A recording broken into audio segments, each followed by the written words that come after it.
मध्ये पुढे काय होणार, केआईडीसीचा बगा किंवा वीआईडीसीचा बगा। इनफैक्ट जब बीजेपी सरकार आई उसके बाद उन लोगों ने वीआईडीसी की पीआईएल नागपुर हाई कोर्ट से डिसमिस करवा दी।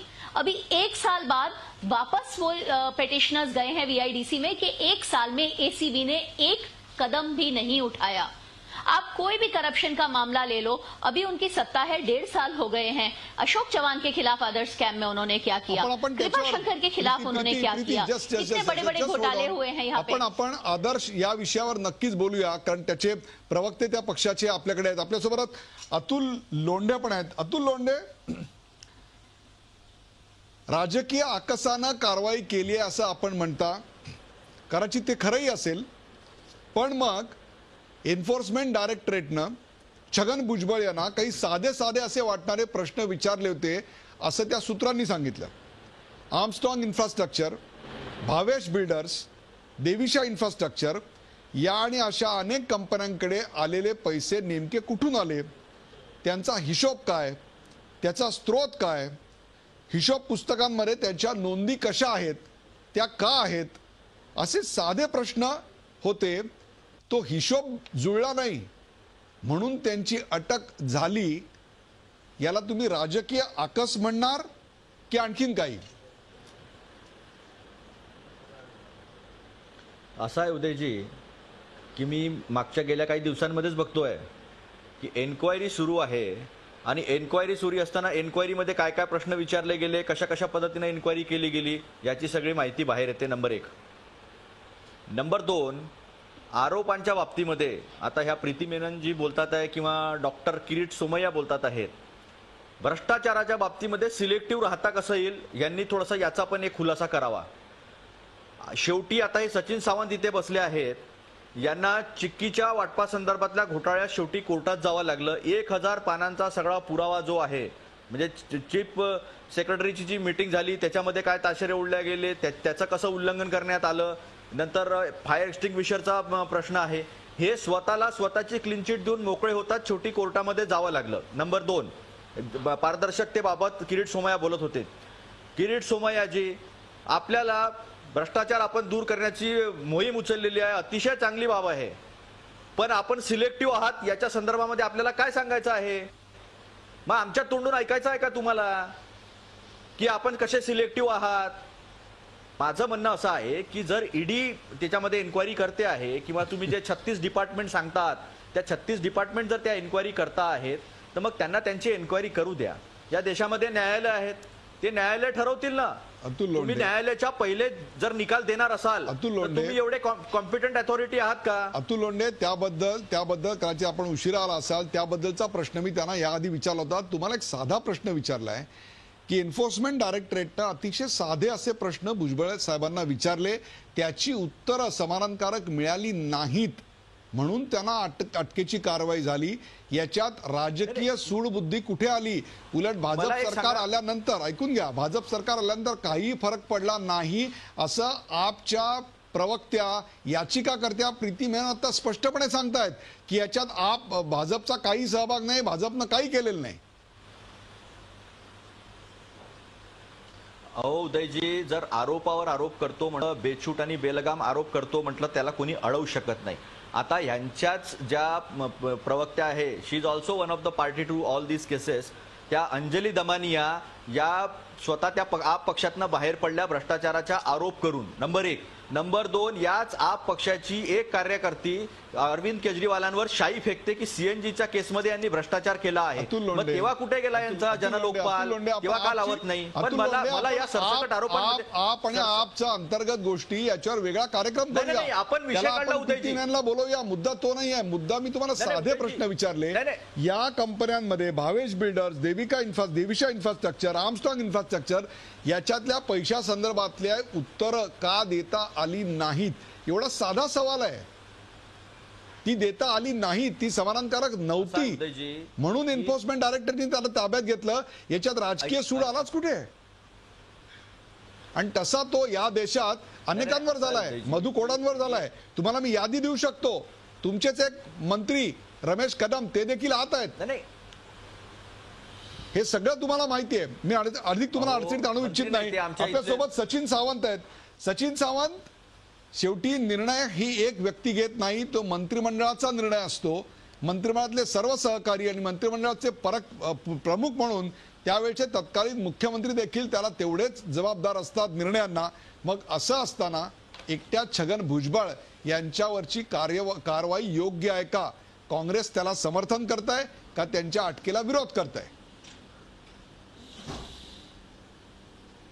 नाही, एक लक्षात घेतलं पाहिजे की या संदर्भामध्ये कशा तऱ्हेनं कारवाई करावी, कशा तऱ्हेनं त्याचं इन्व्हेस्टिगेशन करावं, यामध्ये किरीट सोमय्या किंवा भारतीय जनता पक्षासारखं त्या ठिकाणी ईडी किंवा या इन्व्हेस्टिगेशन एजन्सीच्या कारभारामध्ये आपण हस्तक्षेप करावा, नाक खुपसावं, अशा तऱ्हेचा काँग्रेस विचारामध्ये निश्चित नाही.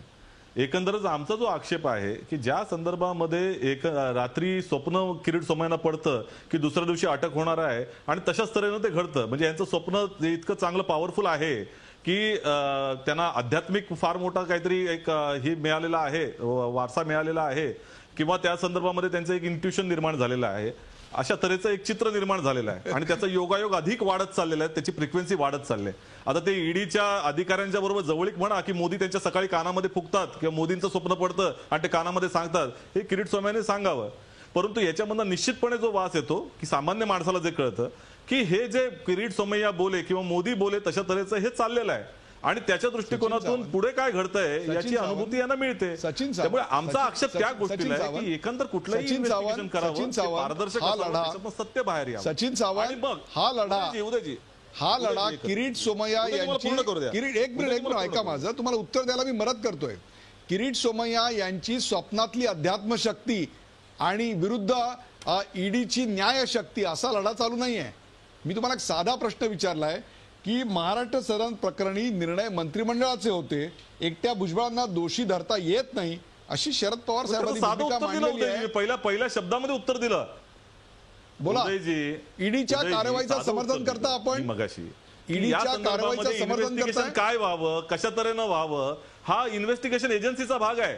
मी मगाशीच सांगितलं अटकेचं समर्थन करताय? त्यांनी इन्फ्लुअन्स काढावा, कशा तऱ्हेनं त्या दृष्टिकोनातून त्याच्यात दोष निर्माण करावे ते इन्व्हेस्टिगेशन एजन्सीने ठरवावं.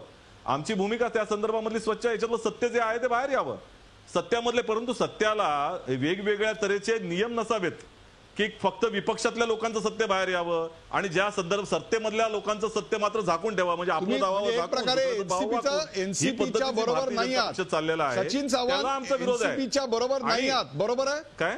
एनसीपीच्या बरोबर नाही आहात. एनसीपी याला करडून विरोध करताय. कोणत्या बाबतीमध्ये?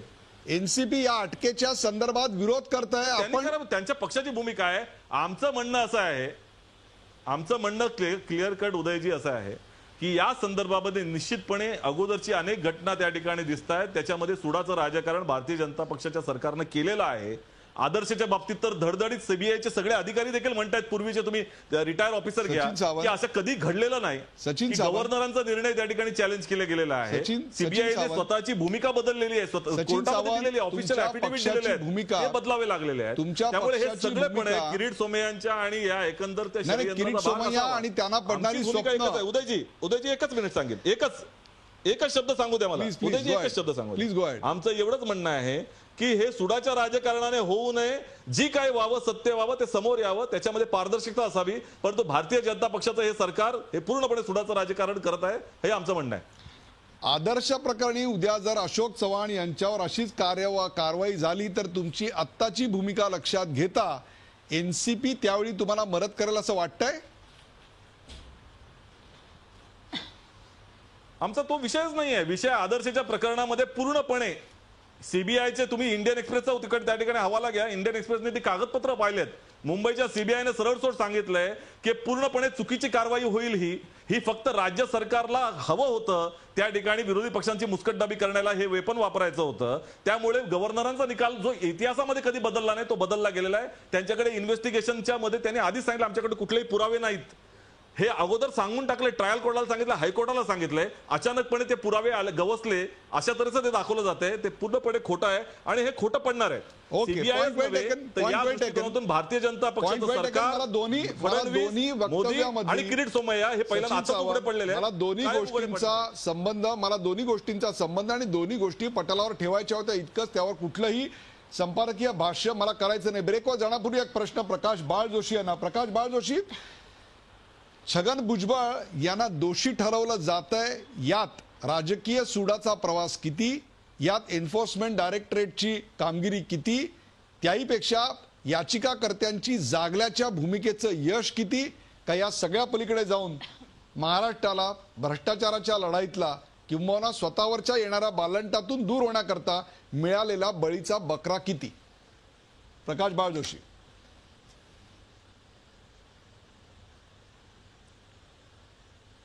छगन भुजबळ यांची जी अटक आहे, तर मला असं वाटतं की त्याला दोन त्याचे बाजू आहेत.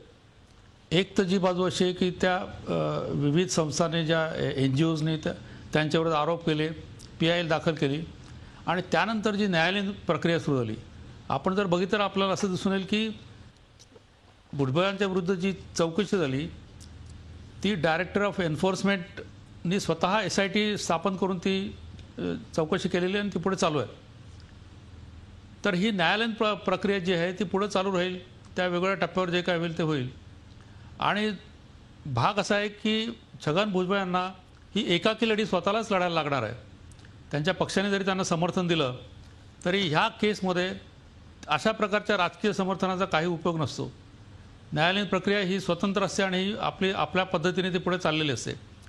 परंतु या अटकेमागेचं सुद्धा जे काय आहे म्हणजे त्यातलं जे राजकारण आहे, म्हणजे छगन भुजबळांची OBCचा एक नेता ही जी भूमिका राष्ट्रवादीमध्ये गेल्या 15 वर्षात त्यांनी चालून आलेली आहे.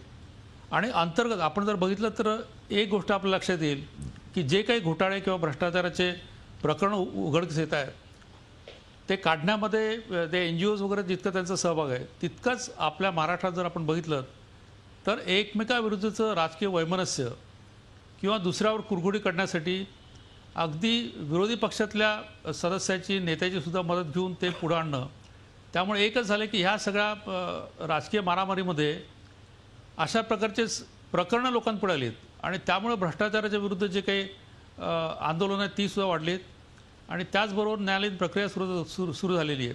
तर मला असं वाटतं की हे दोन्ही एकाच वेळेस चालू राहील आणि यातनं जे काही बाहेर पडेल ते आपल्याला दिसून येईल. यातनं नेमकं काय बाहेर पडणार आहे चर्चा करूया का ब्रेक नंतर. कुठे जाऊन का पाहत राहा. Zee24 आपण पाहताय अटकेचं श्रेय कुणाला.